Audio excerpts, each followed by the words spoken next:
Bismillahirrahmanirrahim. Assalamualaikum warahmatullahi wabarakatuh. Innal hamdalillah nahmaduhu wa nasta'inuhu wa nastaghfiruh wa na'udzu billahi min shururi anfusina wa sayyiati a'malina. Man yahdihillahu fala mudilla lahu wa man yudlil fala hadiya lahu. Asyhadu an la ilaha illallah wahdahu la syarika lahu wa asyhadu anna Muhammadan abduhu wa rasuluhu sallallahu alaihi wasallam. Ya ayyuhalladzina amanu taqullaha haqqa tuqatih wa la tamutunna illa wa antum muslimun. Ya ayyuhan nasu taqu rabbakum alladzi khalaqakum min nafsin wahidah wa khalaqa minha zawjaha wa bassa minhuma rijalan katsiran wa nisaa'a. Wattaqullaha alladzi tasaaluna bihi wal arham innallaha kana 'alaikum raqiba. Ya ayyuhalladzina amanu taqullaha wa qulu qawlan sadida yuslih lakum a'malakum wa yaghfir lakum dhunubakum wa may yuti'illaha wa rasulahu faqad faza fawzan 'azima. Amma ba'd, fa in ashdaqal hadits kitabullah wa khairal hadi hadi Muhammadin sallallahu alaihi wasallam wa syarrul umuri muhdatsatuha wa kullu muhdatsatin bid'atun wa kullu bid'atin dhalalah wa kullu dhalalatin finnar. Bapak Ibu saudara-saudari kula kaum muslimin rahimakumullah, alhamdulillah monggo kita sarengan mengucapkan syukur wonten ngarsipun Allah yang sampun paring dumateng kula lan panjenengan sami nikmat ingkang kathah. Ngantos wekdal menika kita sami pinaringan kesarasan saged makembal kalih rencang-rencang kita ginakaken wekdal ingkang Allah paringaken menika wonten keridhaan Allah Subhanahu wa taala insyaallah. Menika salah setunggalipun nikmat ingkang awis-awis tiyang kala dipun paringi sehingga kita syukuri. Mugi-mugi Allah tambah nikmat ingkang sampun kita tampi. Amin Allahumma amin. Salajengipun kita badhe waosaken kelajengan buku Tazkiyatun Nafs, menika penyucian jiwa ingkang dipun tulis Syekh Ahmad Farid. Kemudian kita dumugi halaman 28. Menika indikasi sakit sehatnya hati. Hati seseorang itu bisa sakit. Sakitnya bisa semakin parah dan ia tidak menyadarinya. Boten rumaos menawi manahipun menika sakit. Bahkan bisa jadi hati telah mati tanpa disadari pemiliknya ingkang gadah manah kala boten rumaos menawi manahipun menika sampun pecah. Pertanda hati itu sakit atau telah mati adalah ia tidak lagi dapat merasakan sakitnya bermaksiat. Terus nalika piyambakipun nindakaken maksiat niki boten raos sakit manahipun. Sebab nek tiyang manah menika sehat, bapak-bapak ibu-ibu nggih, niku nek nindakne kemaksiatan raosipun menika gelo, susah, bingung kados ngeten menika. Mila Rasulullah sallallahu alaihi wasallam mendikakan innal mu'minu yaradunubahu ka'annahu fi asli jabalin yakhafu an yuqa'a alaihi Wong mukmin kuwi menawa ngerti dosa-dosane. Iki kaya dene lungguh ana ngisor gunung. Kuwatir menawa gunung kuwi ngebleki dheweke. Niki menawi tiyang kula iman, rasipun ajrih. Nggih. Wa innal fajira yardunubahu kadubabin waqa'a ala anfihi faqala bihi hakadha faqara. Kasawangsune tiang-tiang fajir, tiang-tiang fasik kulintenipun panci senengane nindakne maksiat niku menawi nindakne kemaksiatan niku dianggap kados laler sing mencol wonten irunge nalika dipun kepatne abur rumangsane sampun ical. Niki bentenipun tiang iman kalih tiang fasik kados nyata menika. Menika nindakne kemaksiatan. Bertanda hati itu sakit bila dia tidak lagi merasakan sakit apabila bermaksiat, dan betapa menderitanya berada dalam kebodohan tentang kebenaran serta memiliki akidah yang sesat. Kedaipun manaipun kalau gelisah, susah, bingung ketika dalam keadaan tersesat. Sebenarnya keloro-loro hati, bingung, anyel, susah, tapi dia mengabaikan. Banyak bapak-bapak ibu-ibu.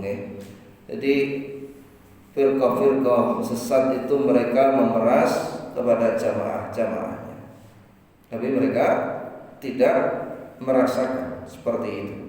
Lahu infak di baksa melalui kutang raiso bayar dikon raben. Tapi bayar double susah sing ngarep jenenge enggak infak. Kalau infak itu sukarela begitu. Sebab hati yang hidup pasti merasa tersiksa bila melakukan perbuatan buruk. Begitu pula jika ia bodoh tentang kebenaran. Hati kalau sehat menikah itu dia akan tersiksa ketika melakukan perbuatan-perbuatan yang buruk, gelo, dia akan mencaci dirinya sendiri atau dia akan kecewa terhadap apa yang dilakukan terhadap dirinya sendiri. Ngopo kok aku mau datang melu-melu wong ra waras kae mang, seperti itu. Tanda hati itu sehat. Ya. Begitu pula jika ia bodoh tentang kebenaran. Dia kaya ora ngaji. Dia bingung berusaha. Tapi kalau hati itu mati, alah rekarmu. Entene kata senjata menika, Terkadang seseorang yang memiliki hati yang sakit dapat merasakan penyakitnya. Janike kraos. Namun ia tidak tahan mengecapainya obat penawar. Ia tidak tahan pahitnya obat penawar kalau. Dan ia pun lebih memilih menderita penyakit untuk selamanya. Terus pilih ngempet terus seperti itu. Kamu kos tersebut kalau dia mau terapi sabar, insya Allah akan terobati. Tombo hati ingkang dipun sebataken Ibrahim Al-Khawas wonten gangsal. Qiraatul Quran bitadabburi, kang sepindah maca Al-Qur'an tiangen-angen sak maknane. Khalabul batni weteng tikotonge. Lajeng qiyamul laili wajib dalu piyambakipun kula tangi wungu nindakaken salat. Wa tadarru inda sahari, doa, zikir, istighfar nalika wanci sahur. Nomor gangsal nggih menika mujalasatus sholihin, lelenggahan kali tiang-tiang ingkang saleh. niki sing saged napa Pak? Nambani ati. Nggih. Tadi orang yang duduk seperti ini, Bapak-bapak, Ibu-ibu, tidak semua orang mampu kuat ben standar yang kiat. Nek ora kulino niku sajam niku raose wis empet-empetan. Nggih, jane ya seperti maghrib tekan isya. Ning mboten kuat. Korandang barbar mingsa. Berat. Itu kalau orang yang tidak biasa duduk bersama orang-orang yang soleh. Artinya ketika kita duduk bersama seperti ini, kalau menurut terapi Ibrahim Al-Khawas, ini salah satu obat hati kita. Gitu. Jadi hiruk pikuk dan kesibukan dunia itu menjadikan jantung berdetak kencang, pikirannya banter, sok nyawang kono, dal-dal nyawang kene. Dilo-dilo mimpi, kadang kala hati ini juga terpengaruh. Maka diterapi seperti itu dengan 5 perkara kalau. Dengan seperti itu hati tenang, tentram, duduk bersama orang-orang yang soleh. Jadi ngomong namung lelungguan ya Pak. Tapi tidak semua kita duduk bersama orang-orang itu pasti menjadikan baik badan. Kadang-kadang justru menjadikan hati itu sakit.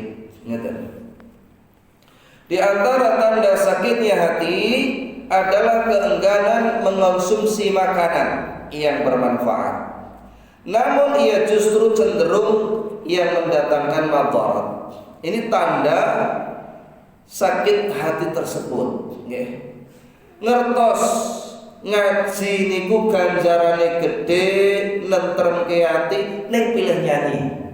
Enten ta sing ngeten iki? Jane sing disetel ya YouTube.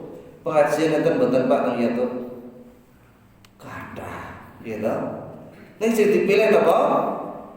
Sing nyanyi. Nggih. Kados ngeten menika. Ini hati. Begitu pula badan juga seperti itu. Madu itu menyehatkan badan. Sing dipilih napa? Ciu. Ini orang-orang yang memang sakit seperti itu. Ya. Terbalik. Jadi terbalik.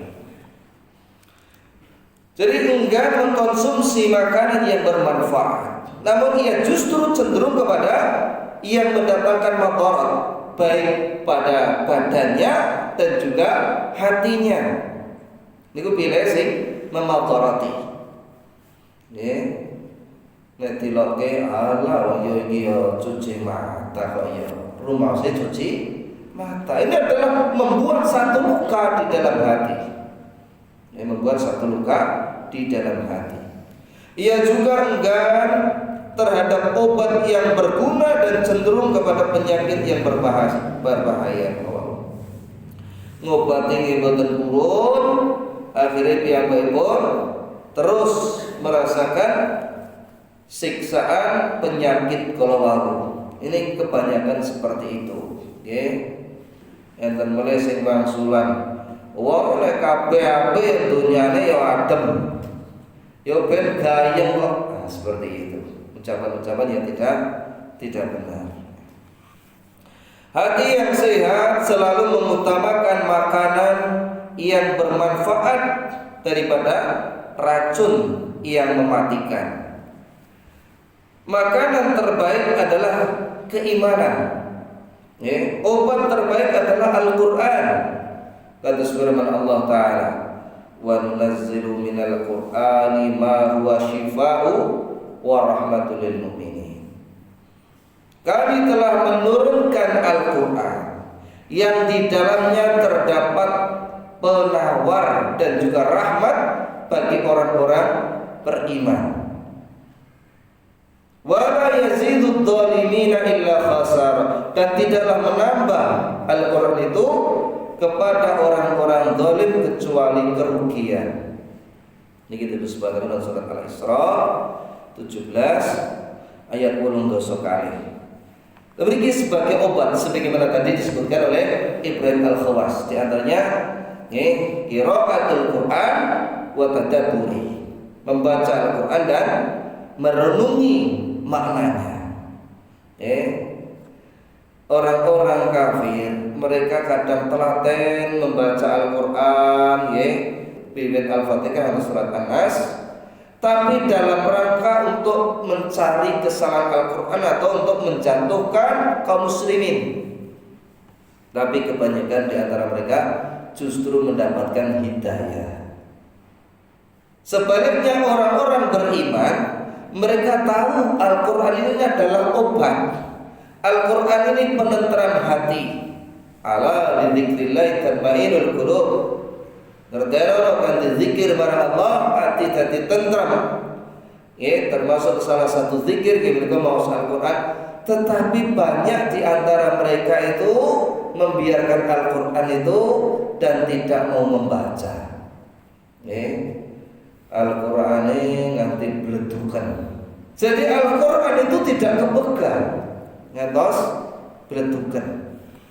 Coba seandainya kalau kita tanyakan kepada orang-orang, apakah mereka itu akan merasakan ketentraman jika dia meninggalkan Al-Quran? Tentu jawabannya adalah tidak.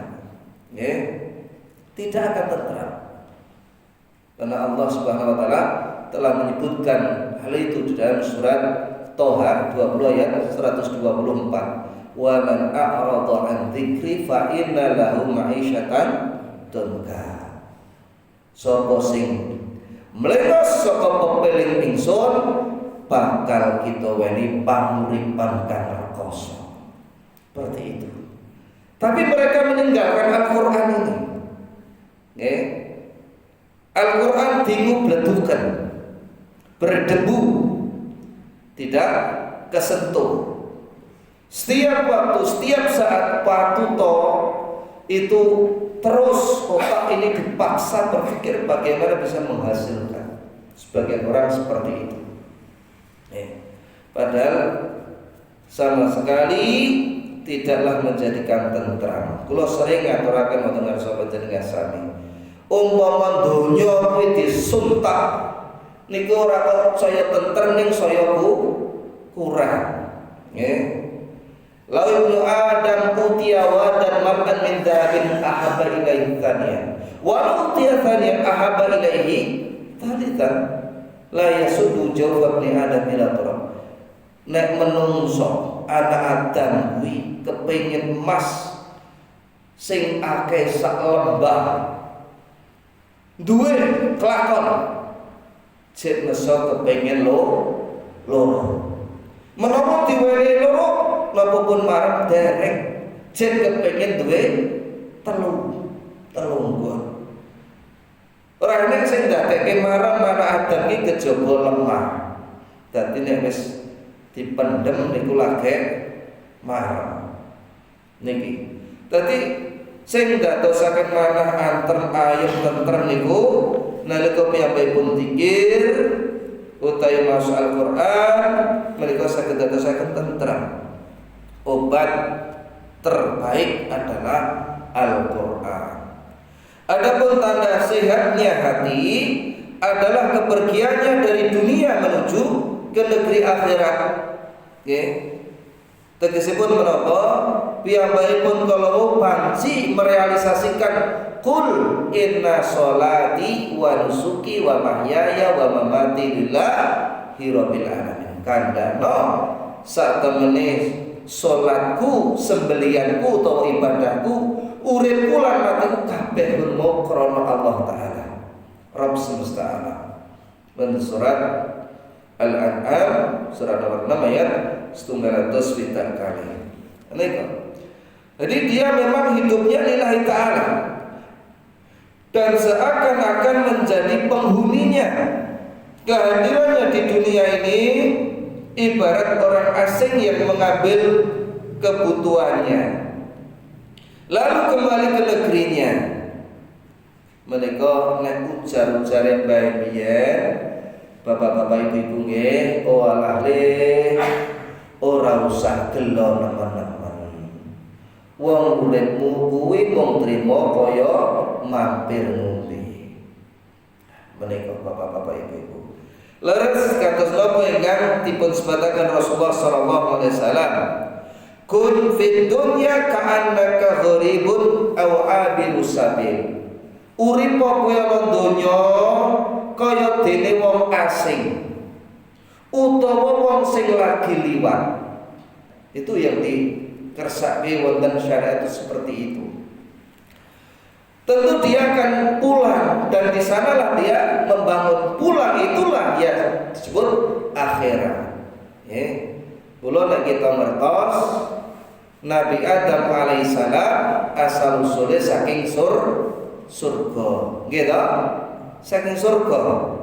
Lajeng piyambakipun kala wau nalika nindakne maksiat lajeng dipun dalaken saking surga wonten donya menika. Tegese nalika kita gesang wonten donya niki berarti awake dhewe nembe jalani hukuman. Niku cara gambarane kados ngeten. Engko nek iso lulus wangsul melih wonten kampunge dhewe, pundi Pak Bu?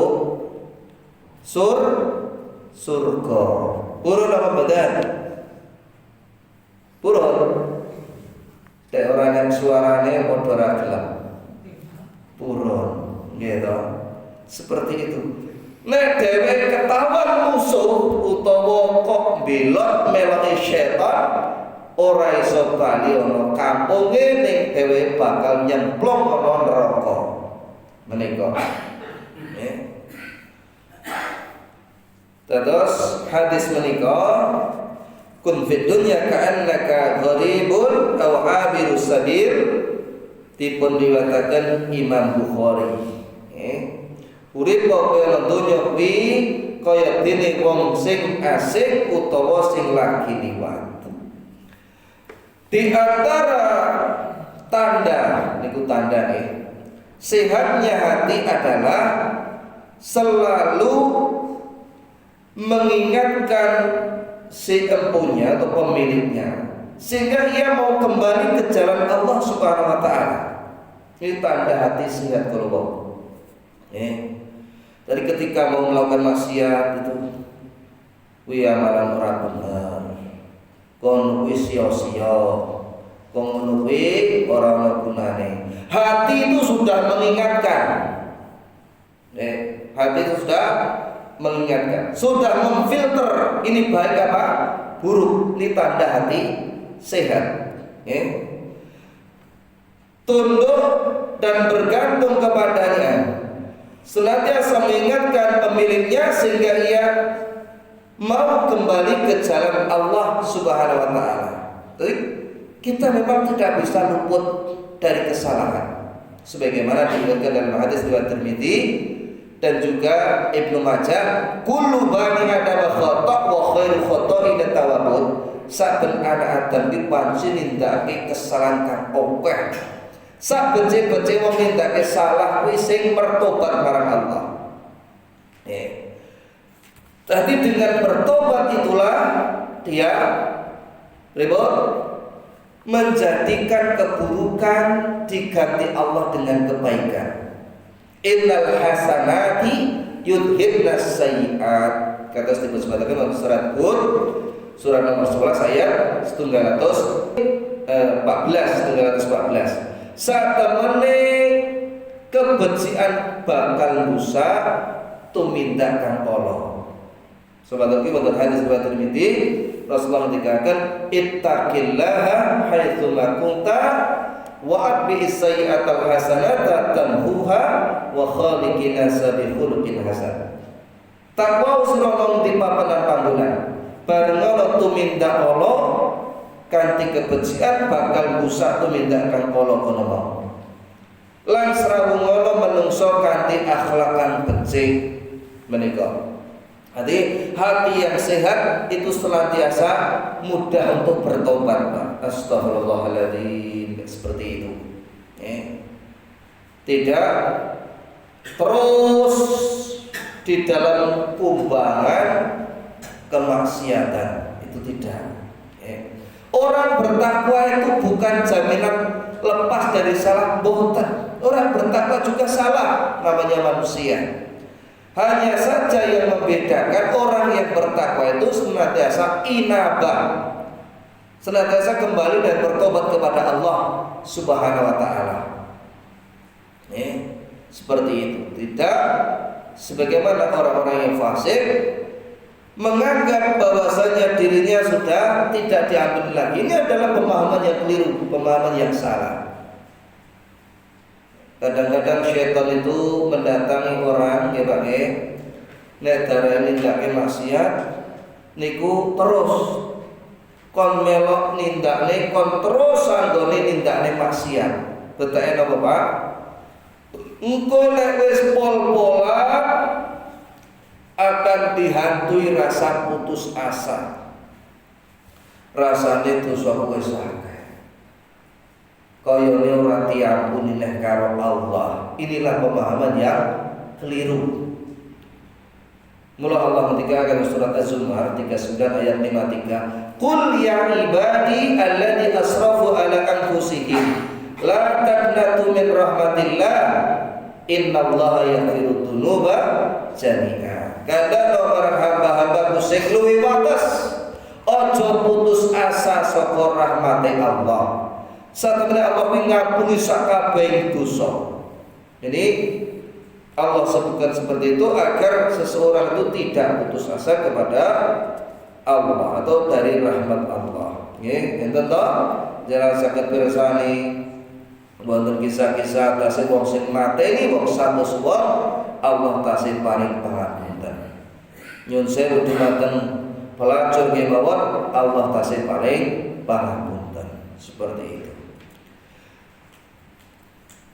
Hati yang sehat itu tunduk dan bergantung kepada Allah Subhanahu wa taala. Jadi dia hanya bertawakal kepada Allah. Tidak bertawakal kepada dukun, tidak bertawakal kepada tukang sihir, tidak, tapi kepada Allah. Allah mentinggalkan wa may yatawakkal 'ala Allah fa huwa hasbuh. Sapa sing tawakal marang Allah, Allah bakal nyukupi. Kata sebentar surat At-Tolak swidak gangsal ayat 3. Seperti bergantungnya seseorang yang mencinta kepada yang dicintainya. Wong ini lagi tresno, pokoknya sing ketok ya wong sing ditresnani, seperti itulah orang yang cinta kepada Allah. Ia hanya butuh cinta Allah Subhanahu wa taala. Ia selalu berzikir, berkhidmat kepada Allah Subhanahu wa taala. Terus apapun yang Allah berikan dia tidak mempermasalahkan. Jadi urip iku ora mung gresula sambat kae boten. Iki seprono sprene direwangi tangan go sikil go tangan. Ngepit ya cetek-cetek kok ini orang umpamanya tidak, dia sama sekali tidak, tetapi dia bersyukur. Seberat apapun yang dirasakan, dia meyakini ada yang lebih berat daripada yang dirasakan. Dia senantiasa bersyukur kepada Allah, berzikir kepada Allah, berkhidmat kepadanya. Menika hati yang sehat. Di antara tanda sehatnya hati adalah pemilih hati jika ketinggalan atau tidak sempat melaksanakan wirid atau bacaan rutin berupa zikir atau baca Al-Quran atau satu ibadah, dia akan merasa sakit yang tersiksa dan tersiksa lebih orang kaya yang kehilangan harta. Ini tanda hati yang sehat kalau Pak. Tadi umpamane kulino tangi wengi salat qiyamul lail niku umpami delalah kowe luput niku rasane ngumun getun. Piye iki kok jane iki ngopo kok ora iso tangi. Dirunut. Aku kok nganti gagal rasa salat wengi iki sebab apa? Kalau kita kembalikan apa yang disebutkan para ulama, kata Ibnu Qayyim, piyambakipun ngendikaken sebab-sebab seseorang itu tidak bisa melakukan atau menambah ketaatan kepada Allah itu karena maksiat yang dilakukan. Niku Pak. Nggih. Bapakne piyambakipun kula wau melihat sesuatu yang tidak baik atau ngepenke perkara yang mubah seperti nama bal-balan ning dipun-pun kuwi nganti wengi sehingga piyambakipun kula wau tidak lagi bisa sholat malam ini. Jadi dia merasa getun, gelo, sedih, ngeluhi wong sugih sing kelangan bondo. Jadi hati kita itu sedih, ya sholat jamaah kaya luput seperti itu. Kemudian hati dinyatakan sehat menawi sepindah kerinduannya kepada khidmah seperti kerinduannya seorang yang lapar kepada makanan dan minuman. Yahya bin Mu'ad berkata, barang siapa yang senang berkhidmat kepada Allah Subhanahu wa taala, segala sesuatu akan senang untuk berkhidmah kepadanya.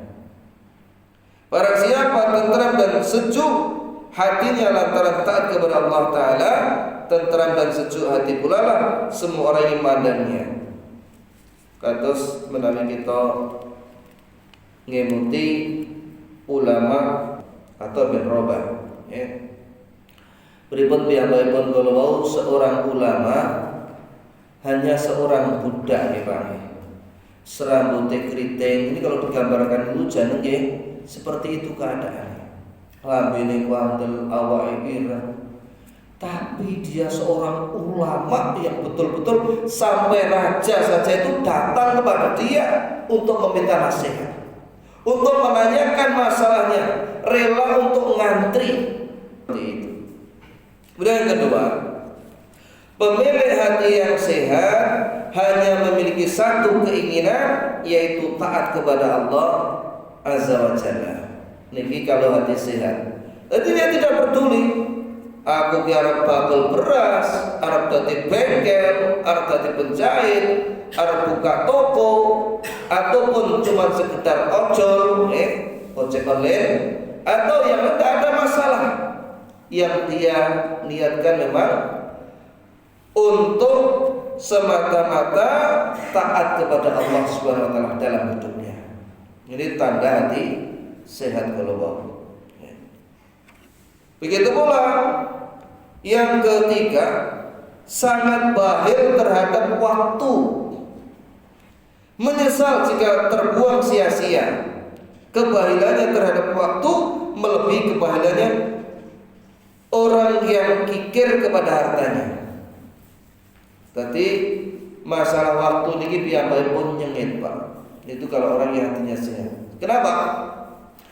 Karena dia tahu waktu ini terus berputar dan tidak bisa diputar balik ke.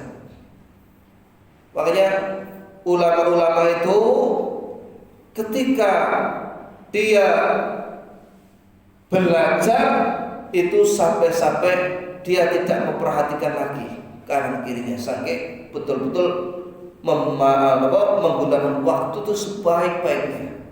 Atasnya, oke. Lah tantangan kita sekarang ini masya Allah luar biasa. Bagaimana tidak? Zaman kita ini zaman medsos. Temputin apa-apa sedang tentang HP wonten. Maka dari situ lebih berat cobaan kita ini.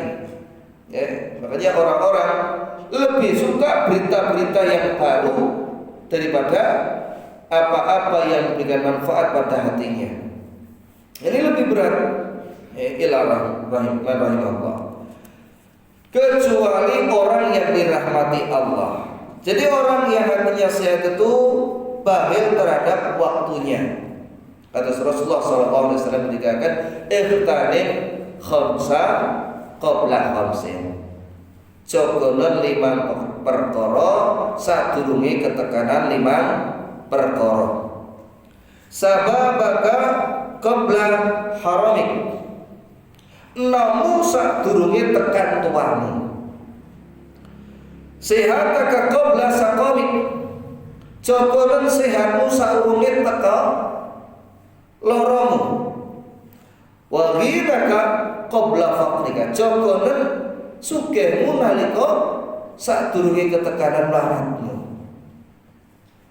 Wa faraghaka qabla suglika, cokolen longgarmu sadurunge ketekanan repotmu. Begitu pula wahayataka qabla mautika, cokolen uripmu sadurunge ketekanan patimu. Mula wonten alam barzah utawi wonten dinten kiamat kala wau tiang-tiang kafir, tiang-tiang musyrik menika nalika mirsani latunipun neraka niku piyambakipun kepengin malih Pak wangsul wonten donya menika, tetapi sudah tidak bisa lagi. Maka 5 perkara ini hendaknya kita jaga sebelum datangnya 5 perkara kalau wau. Kemudian yang keempat, jika telah masuk waktu sholat maka lenyaplah segala harapan dan kesedihan terhadap dunia. Terus nalika sampun dugi wajibipun sholat, sudah sholat niki dipun wiwiti Allahu Akbar. Tidak ada lagi yang besar selain Allah Subhanahu wa taala. Mungkin bisnisnya banyak labanya, mungkin usahanya sukses, tapi semuanya dia tinggalkan. Tidak ada yang besar kecuali Allah Subhanahu wa taala. Ia mendapatkan kelapangan, kenikmatan, penyejuk mata dan penyejuk jiwa di dalam sholatnya. Ini kalau hati seseorang sehat. Kalau hati seseorang tidak sehat, niku sholat kemawon niku sampun ngebet wacake surat Al-A'la atau Sabihisma itu sudah wis suwe men dua wali rairah seperti itu. Apa ya kon kulhu terus nah terus kuliahnya apa ya entuk diwaca kan seperti itu. Kemudian Rasulullah betul-betul menikmati sholatnya. Tidak teke sholat kuwi pengeyem-ngeyem hatiku, penyejuk mataku. Kemudian yang kelima, tidak pernah letih untuk berzikir kepada Allah Subhanahu wa taala. Tidak pernah bosan untuk berkhidmat kepadanya, dan tidak bersikap manis kecuali kepada orang-orang yang menunjukkan jalan kebenaran atau mengingatkannya akan Rabb-nya. Terus piyambakipun kala wau piyambakipun tidak pernah letih berzikir kepada Allah Subhanahu wa taala. Dados rumaosipun nek sedinten iki bapak-bapak ibu-ibu nggih sing kulino jaga maca Al-Qur'ane. Niku anggere darek maca Al-Qur'an sebut manahipun kula sing dereng lega. Kalau biasa melakukan zikir pagi luput, maka dia akan sedih. Maka dia betul-betul membutuhkan untuk menguatkan jiwanya itu dengan zikir itu. Ngerti? Jadi dengan zikir itu badan itu menjadi kuat juga.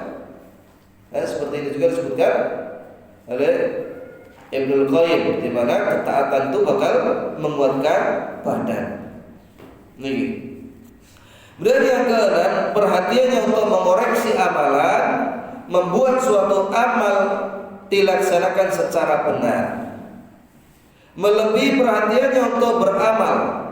Iki amalan gue bener borong, ini betul-betul dikoreksi, diseleksi. Apakah sudah benar atau belum? Sehingga ia akan berusaha untuk ikhlas. Terus tidak ada lagi niatan yang lain kecuali lillahi ta'ala. Loyal, ittiba. Tiba itu tansah dari nopo daipun Rasulullah sallallahu alaihi wasallam. Dan ihsan di dalamnya senantiasa muraqabah kepada Allah Subhanahu wa taala. Merasa diawasi oleh Allah Subhanahu wa taala. Bersamaan dengan itu, ia menyaksikan betapa banyak anugerah yang Allah Subhanahu wa taala berikan kepadanya. Tadi piyambak pun ngrumaosi napa ingkang Allah paring niki kuatah ngatos manahipun kula lingsem nindakan maksiat. Ia tetap menyadari betapa ia telah banyak melalaikan hak-haknya. Meskipun sudah berusaha untuk taat semaksimal mungkin, hatinya niki sing ngakeni menawa kata hak Allah yang dilalaikan menika. Nggih. Kalau kita niki rumiyin ingkang kita aturaken, mugi-mugi saged manfaati kula piyambak semerane pun jamaah sami. Saderengipun kula tutup menawi wonten pertanyaan kula sumanggaken monggo. Bismillahirrahmanirrahim. Wal 'asri innal insana lafi khusr إلا الذين آمنوا وعملوا الصالحات وتواصوا بالحق وتواصوا بالصبر